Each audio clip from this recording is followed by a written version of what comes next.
제자 공동체에 관한 가르침 우리 함께 보도록 하겠습니다. 네. 첫 번째로 진정으로 큰 자가 누구인가라는 말씀을 함께 나누도록 하겠습니다. 한번 마태복음 18장 1절의 말씀을 같이 보도록 하겠습니다. 같이 읽겠습니다. 그때에 그때 제자들이 제자들이 예수께 예수께 나와 나와 이르되 이르되 천국에서는 누가 천국에서는 누가 크니까. 크니까. 아멘. 이 17장 마지막 부분에 보면은 성전세를 내던 그 기록을 혹시 기억나시나요? 반세겔씩 내는 성전세를 예수님도 또 베드로도 함께 냈던 것을 기억하실 겁니다. 그때에 예수님께서 아들들은 그 세를 면하게 된다라고 하는 그 말에 이어서 그때에 이제 제자들이 예수께 나와서 이제 물어봅니다. 천국에서는 누가 큽니까? 라고 물어보고 있죠. 그러니까 제자들의 생각에는 지금 무슨 생각이에요? 아, 우리는 그럼 하나님의 아들들이니까 하나님 나라에 지금 속해 있는 자들이구나. 지금 그런 생각을 갖고 있는 거예요. 그래서 천국에서는 누가 큽니까? 이미 그들은 자신들이 천국에 들어갔다 생각을 하고 하나님 나라에 지금 임했다고 생각을 하고 그렇다면 이제 그들의 관심사는 그 천국에서 누가 큽니까? 지금 이들이 관점이 세상적인 관점으로 이 천국이라는 것을 바라보고 있습니다. 그때 예수님께서 말씀하십니다. 2절과 3절 같이 읽어보겠습니다. 예수께서 예수께서 한 한 어린아이를 불러 어린아이를 그들 불러 가운데 그들 가운데 세우시고 세우시고 이르시되 이르시되 진실로 진실로 너희에게 너희에게 이르노니 이르노니 너희가 너희가 돌이켜 돌이켜 어린아이들과 같이 어린아이들과 되지 같이 되지 아니하면 아니하면 결단코 결탄코 천국에 천국에 들어가지 들어가지 못하리라. 못하리라. 아멘. 아멘. 한 어린아이를 불러 세웁니다. 그리고 제자들에게 말씀하시는데 너희가 돌이켜. 지금 너희가 갖고 있는 그 생각을 바꾸어서 어린아이들과 같이 되지 아니하면 어떻게 된다고요? 천국에 들어가지 못한다. 지금 제자들은 자신들이 천국에 들어갔다, 이미 들어간 상태라고 생각을 하지만 예수님께서는 그 생각을 바꾸지 않으면, 그 관점을 바꾸지 않으면 그래서 어린아이들과 같이 되지 아니하면 천국에 들어가지 못한다라고 말씀하고 있습니다. 그러니까 우리가 하나님 나라의 백성으로 살아간다고 하는 것은 우리의 세상을 바라보는 관점을 바꾸는 것입니다.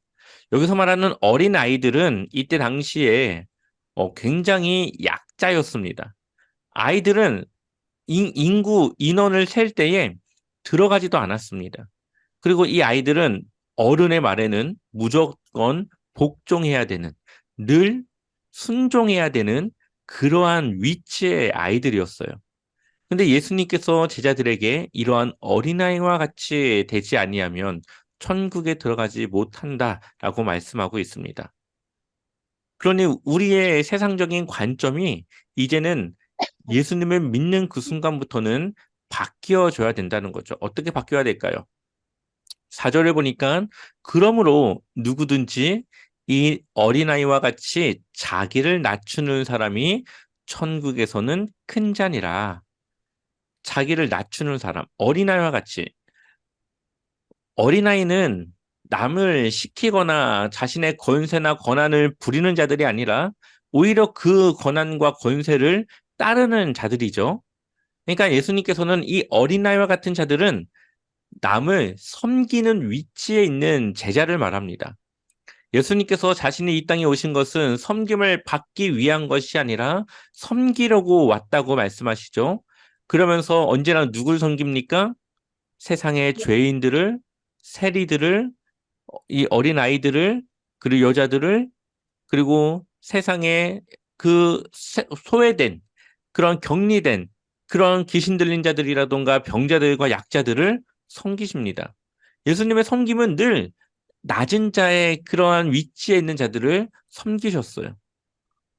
그런 것처럼 우리가 섬김을 받고자 하는 것보다도 상대방을 섬기는 어린아이와 같은 생각과 마음으로 예수님의 제자로 살아가지 않으면 우리는 천국에서 큰 자뿐만 아니라 천국에 들어가지 못하는 일까지도 우리에게 생길 수 있다라는 거죠.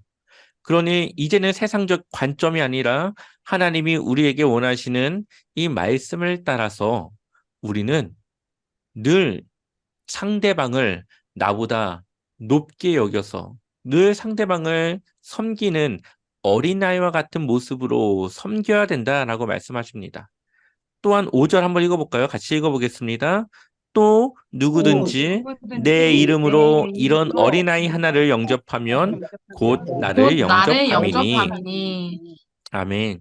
여기서 말하는 어린아이는 실제 어린아이를 말하는 것이 아니라 정말 주님을 위해서 주님의 말씀을 따라서 상대방을 섬기는 제자들, 어린아이와 같이 예수님의 말씀을 따라 섬기는 그 제자를 우리가 영접하면, 그 사람을 예수님과 같이 또 섬기면, 그 사람을 우리가 어, 실족하지 않게 하고 그 사람을 더욱더 우리가 섬기면 그것이 곧 예수님을 영접함과 같다라고 말씀하고 있습니다. 그러니 교회 공동체, 지금 이것은 교회 공동체를 말하는 거예요. 예수님을 믿는 사람들 안에서의 일들을 말하고 있는 겁니다. 그러니까 이 하나님 나라에서 교회 공동체에서 우리가 해야 될 것은 내가 저 사람보다 좀 더 높은 위치에 있다라는 것을 생각하는 것이 아니라 내가 그 사람을 섬겨야 된다라는 생각을 가져야 된다는 거죠. 그러니 교회에는 늘 서로를 섬기는 자들이 있어야 되는 거예요. 그래서 늘 나는 섬기는 자니까 섬기는 것에 대해서 당연하게 생각을 하고 그 일들 안에서 하나님의 말씀을 따라 살아가는 그 기쁨을 누리고 또 그렇게 섬기는 자를 내가 함께 섬김으로 대함으로 내가 예수님을 영접하고 예수님을 섬기는 것과 같은 그러한 기쁨을 누리며 살아가는 것이 바로 우리 공동체라는 것을 말씀하고 있습니다. 그러니 하나님의 관점에서는 가장 낮은 자가 이 세상에서 가장 낮은 자가 하나님 나라에서 가장 큰 자라고 말씀하고 있습니다. 그러니 우리가 이 세상에서 섬기며 살아가는 삶이 결코 하나님 나라의 삶과 무관하지 않아요. 다 연장선으로 연결이 되어 있는 이어지는 삶이라는 것을 우리가 이해하고 있어야 되겠습니다. 두 번째로 우리를 넘어지게 하는 것들이 있습니다. 우리 공동체 안에서 우리를 넘어지게 하는 것, 내가 상대방을 넘어지게 할 수도 있고 내 스스로 넘어지게 하는 것들이 있습니다. 무엇이 있나? 한번 우리 6절 말씀을 읽어보겠습니다. 같이 읽겠습니다. 누구든지 누구든지 나를 나를 믿는 믿는 이 이 작은 자 중 작은 자 중 하나를 하나를 실족하게 실족하게 하면 하면 차라리 차라리 연자맷돌이 연자맷돌이 그 목에 그 목에 달려서 달려서 깊은 바다에 깊은 바다에 빠뜨려지는 것이 빠뜨려지는 것이 나으니라. 나으니라. 아멘. 여기서 말하는 이 작은 자 중 하나는 앞서 말씀드린 어린아이와 같은 자와 같은 동일한 인물입니다. 그러니까 나를 믿는, 예수님을 믿는 섬기며 살아가는 그 교회 공동체 안에서 늘 작은 자로 섬기는 그 사람을 실족하게 하면, 늘 누군가를 섬기려고 하는 그 사람을 실족하게 하면 어떻게 하는 게 낫다고요? 연자맷돌. 연자맷돌은 굉장히 큰 맷돌이거든요. 막 소가 끌고 가야 되는 그것을 그냥 목에 걸어서 깊은 바다에 빠지는 게 더 낫다. 그만한 책임을 물어야 된다는 것을 말씀하십니다.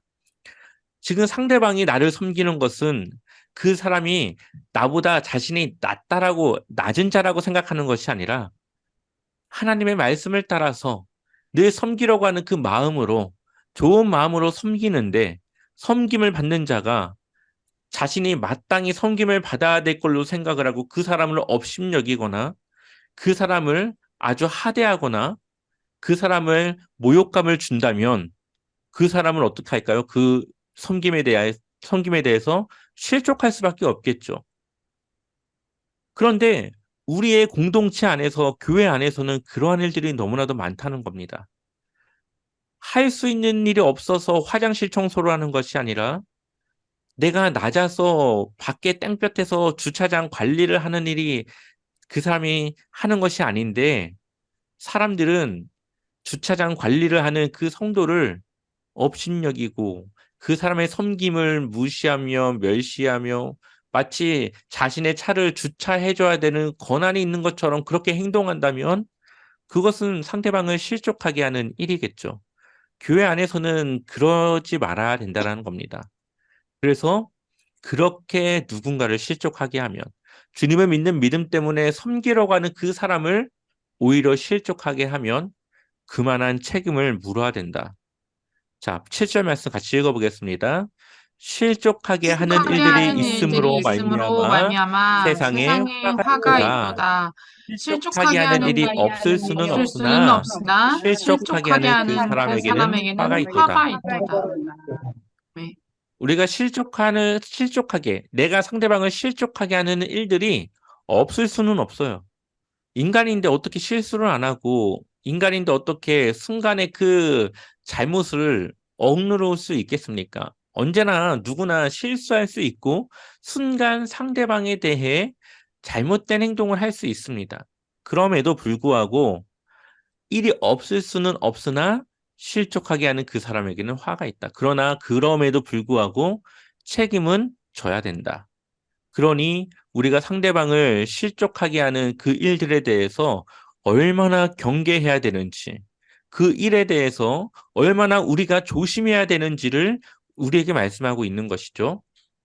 이거는 이제 상대방에 대한 실족을 말하는 거고요. 이제는 스스로에게 하는 일들에 대해서 말하고 있습니다. 8절 말씀 같이 읽어보겠습니다. 만일 만일 내 내 손이나 손이나 내 내 발이 발이 너를 범죄하게 하거든 찍어 내버리라. 장애인이나 다리 저는 자로 영생에 들어가는 것이 두 손과 두 발을 가지고 영원한 불에 던져지는 것보다 나으니라. 아멘. 죄에 대한 우리가 이 공동체 안에서뿐만 아니라 하나님을 믿는 사람들이 일상 속에서 짓고 살아가는 그 죄에 대한 아주 경각심을 갖게 하는 말씀이 우리에게 전해지고 있습니다.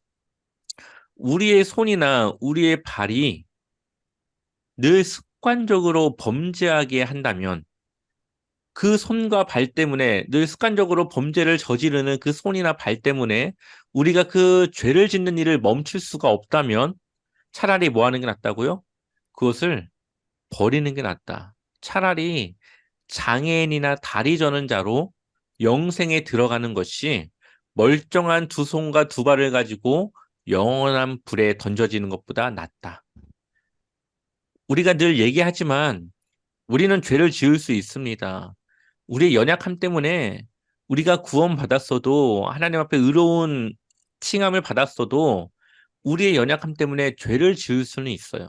하지만 그것이 길어지거나 내가 그 죄를 회개하지 못하고 돌이키지 못한다면 그것은 우리의 그 구원에 아주 위험한 일이 될 수도 있는 것입니다. 그러니 차라리 내 손이나 내 발을 찍어 버리서라도 그 죄를 피하는 게 더 좋다.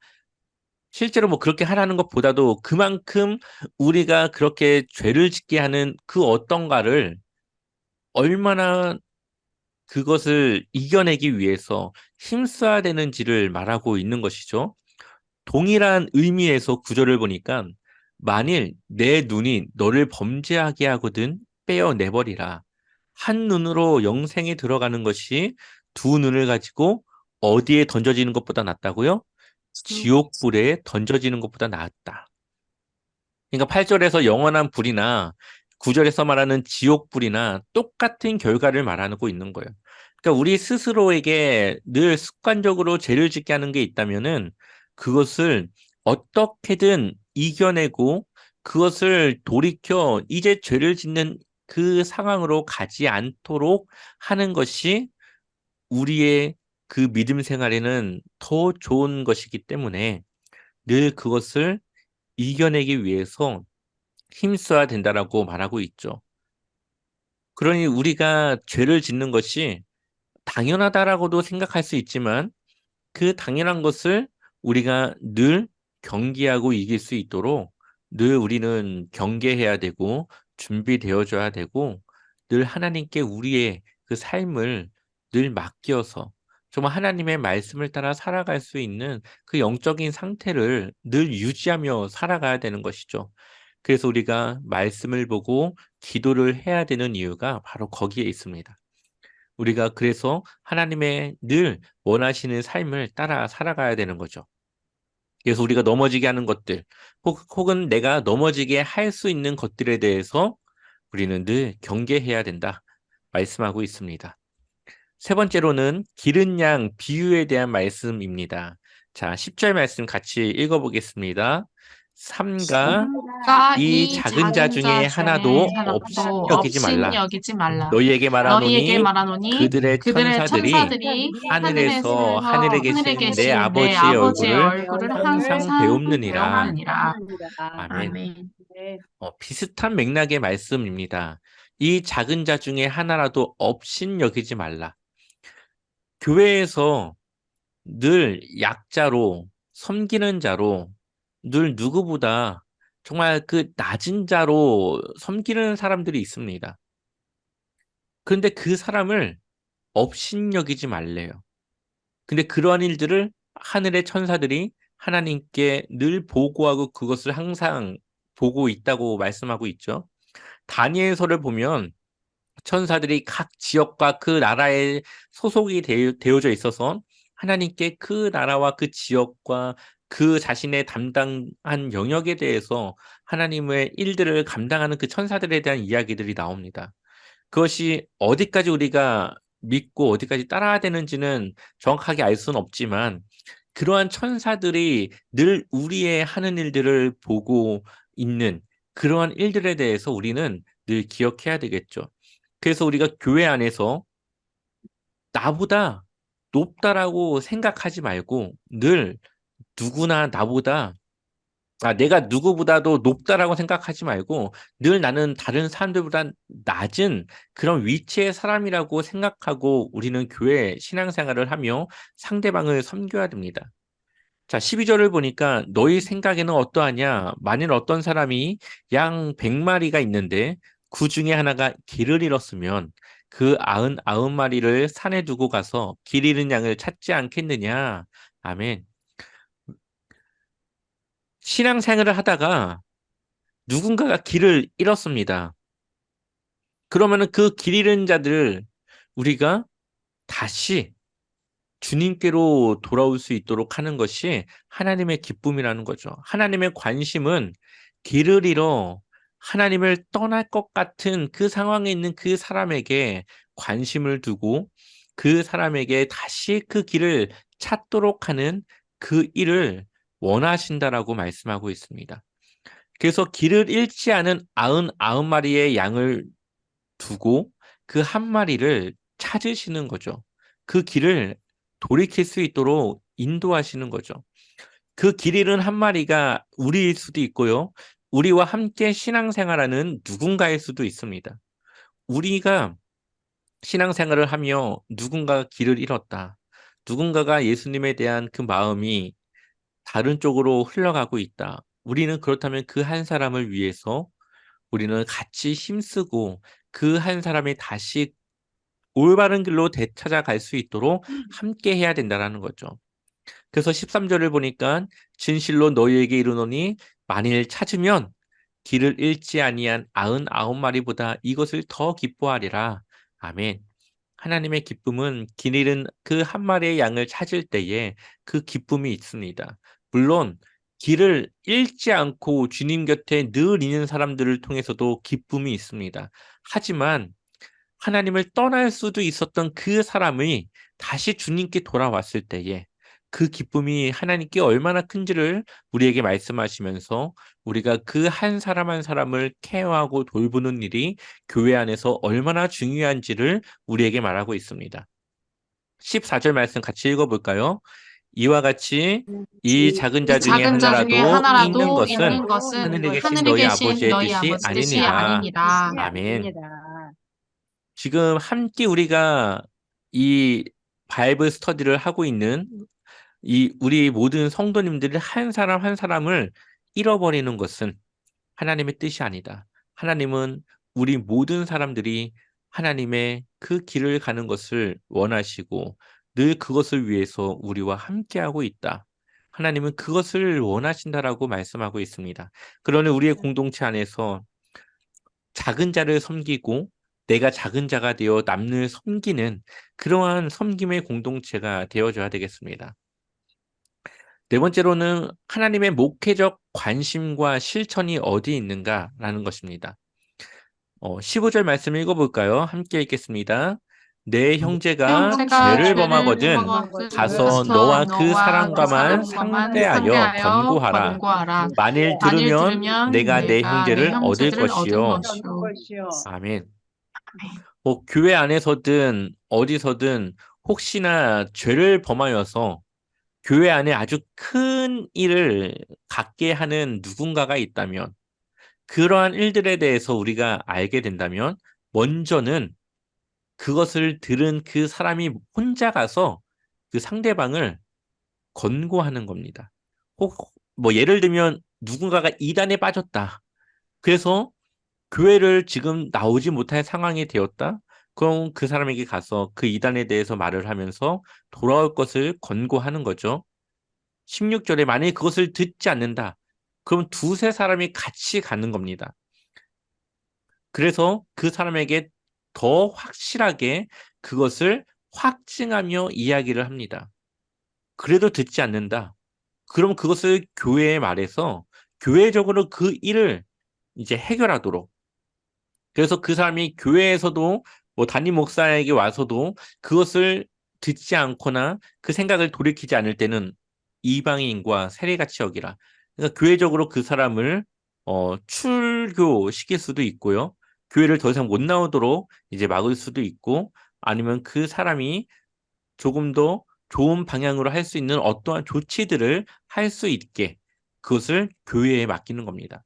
그래서 처음에는 개인이 그리고 두 번째는 두세 사람의 작은 소 공동체가 그것도 안 되면 이제는 교회적으로 그 일을 해결할 수 있도록 그래서 누군가의 그 일들이 교회 안에서 일어나는 작은 또 큰 일들이 그렇게 해결될 수 있도록 우리가 지혜롭게 해결해야 된다라고 말하고 있죠. 여기서 이 해결의 중점은 그 사람의 죄를 지적하거나 그 사람을 정죄하는 것이 아니라 그 사람이 교회 공동체 안으로 들어올 수 있도록 그 사람의 죄를 깨닫게 하고 그 사람에게 하나님의 그 마음을 전함으로 그 사람의 마음에 하나님이 원하시는 것이 무엇인지를 깨닫게 우리가 회유하고 권면하는 그러한 일들을 말하는 것이겠죠.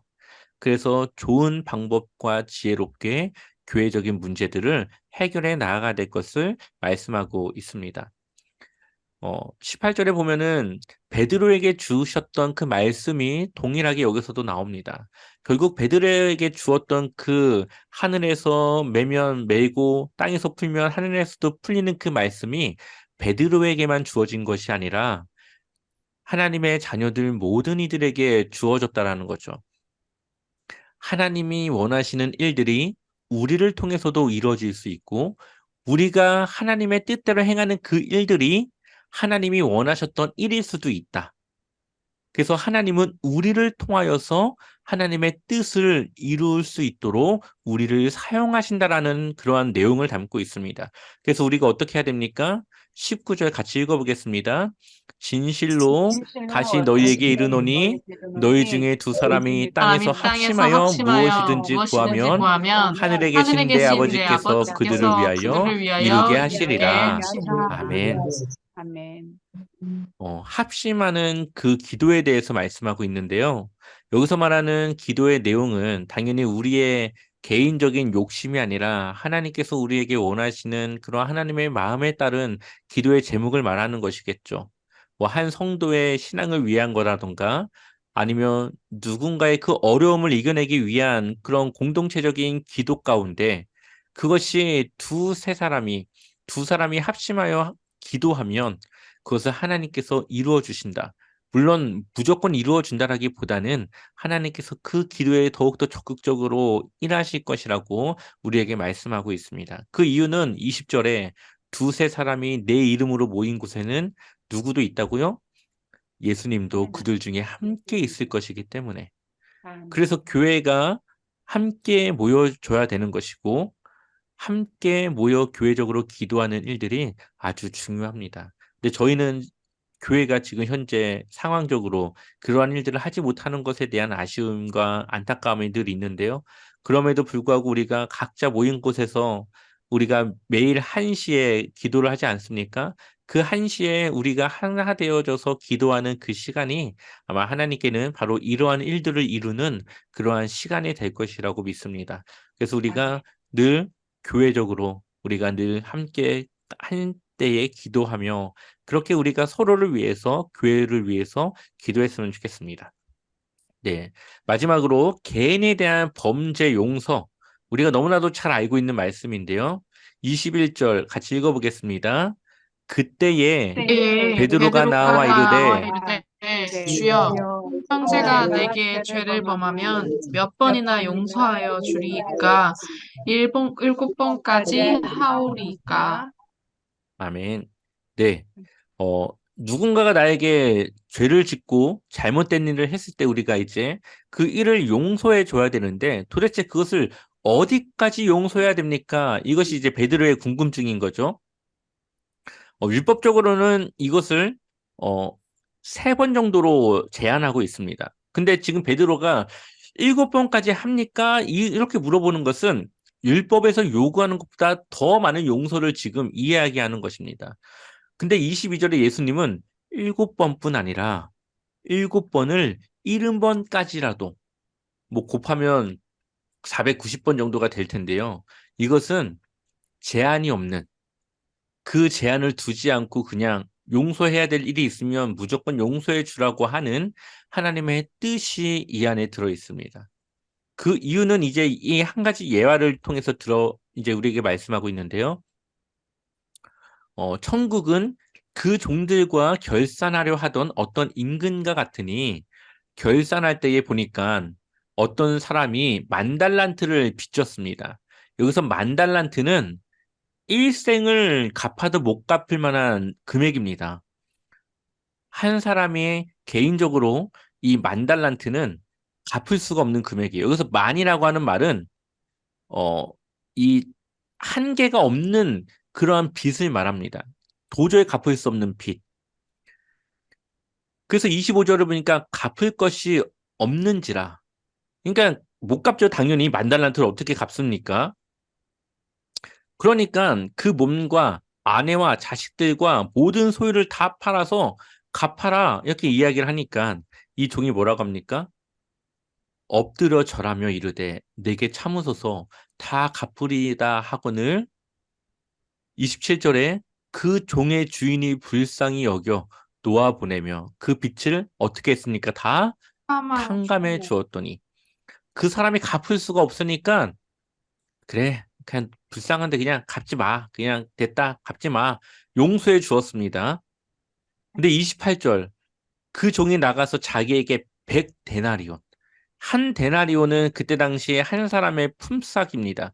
그러니까 100데나리온은 대략 3개월치가 조금 넘어가는 그런 금액이겠죠. 뭐 지금으로 치면은 한 1,000만 원 정도라고 볼 수도 있겠습니다. 대략적으로 1,000만 원 정도. 그러니까 1,000만 원 정도 빚진 동료 한 사람을 만나서 목을 잡고 이르되 빚을 갚으라. 그렇게 이야기를 하는 거죠. 근데 그 동료들이 그러한 모습을 이제 보게 됩니다.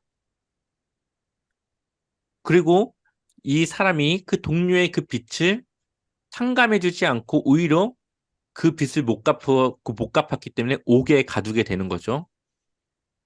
31절을 보니까 그 동료들이 그것을 보고 몹시 딱하게 여겨 주인에게 가서 그 일을 다 알리니 이 32절에 이에 주인이 그를 불러다가 말하되 악한 종아 내가 빌기에 내가 내 빚 전부 탕감하여 주었거늘 내가 너를 불쌍히 여김같이 너도 내 동료를 불쌍히 여김이 마땅하지 아니하냐 하고 아멘. 지금 예수님이 무슨 이야기를 하는 겁니까? 아직 예수님께서 이루진 않았지만 앞으로 십자가에서의 죽으심과 부활을 통하여서 우리가 해결할 수 없는 우리의 죄를 해결해 주실 텐데 그 죄에 대한 은혜를 경험했음에도 불구하고 나에게 조금 손해를 끼치거나 나에게 조금 힘들게 한 그 사람의 그런 잘못조차도 용서해주지 않는 그 사람의 모습이 마치 누구와 같은 거예요? 만 달란트를 빚졌음에도 탕감받은 그 사람이 100데나리온을 빚진 자를 용서해주지 못하고 옥에 가둔 것과 같은 그러한 행동이라는 것을 우리에게 말씀하고 있습니다. 그러니 우리 스스로 해결할 수 없는 죄의 용서를 우리가 받았다면, 그 은혜를 우리가 정말 경험했다면, 그 죄의 용서해 주신 예수님의 하나님의 그 뜻을 따라서 우리에게 잘못한 사람을 우리는 용서해 주고 그 사람에게 오히려 그것에 대한 편안한 마음을 가지도록 해야 된다라는 겁니다. 우리 35절 말씀 같이 읽어보겠습니다. 너희가 너희가 각각 각각 마음으로부터 마음으로부터 형제를 형제를 용서하지 용서하지 아니하면 아니하면 나의 하늘 나의 하늘 아버지께서도 아버지께서도 너희에게 이와 너희에게 같이 이와 같이 하시리라. 하시리라. 아멘. 여기서 우리가 오해하지 말아야 될 것은 우리가 누구를 용서하나 안 하나를 보고 하나님이 우리를 용서한다는 것이 아니라 하나님은 이미 우리의 모든 죄를 용서해 주셨지만 그 은혜를 기억하지 않고 그 은혜를 따라 살지 않으면 다시 그것을 없었던 일로. 아까 그 왕이 그 주인이 탕감받은 것을 다시 물렸던 것처럼 하나님도 그렇게 하시겠다. 왜? 그 사람은 전혀 하나님의 은혜를 깨닫지 못하고 하나님의 말씀을 따라 살아가지 않으니까. 그 사람은 전혀 구원받은 자로 살아가지 않으니까 하나님께서 그렇게 하시겠다 말씀하십니다. 여러분들 안에 혹시 내가 용서해야 되는데 용서가 되지 않는 사람이 있다면은 그 용서를 할 수 있어야 됩니다. 그 문제를 해결해야 합니다. 그 해결이 되지 않을 때는 하나님께 기도해야 되고 하나님께 기도해서 정말 그 사람을 용서하고 그 사람을 사랑할 수 있는 마음을 갖게 해달라고 우리는 기도하며 그 문제를 해결해야 됩니다. 우리가 그 용서하는 마음을 가져야만 우리가 하나님의 은혜를 따라 살아갈 수 있고 그 다음 단계의 신앙의 성장을 우리가 이루어 나갈 수 있기 때문이죠. 그러니 여러분들에게 어떠한 모습으로든 잘못을 끼쳤거나 힘들게 하거나 그 마음에 불편함을 주는 누군가가 있다면 그 사람을 정말 주님의 사랑으로 용서하시고 정말 그 사람을 품을 수 있는 그런 주님의 마음을 여러분들 안에 갖기를 소망합니다. 아멘. 네. 여기서 마치도록 하고요. 다음 주는 우리 유대에서의 사역 첫 번째 시간을 함께 갖도록 하겠습니다. 감사합니다.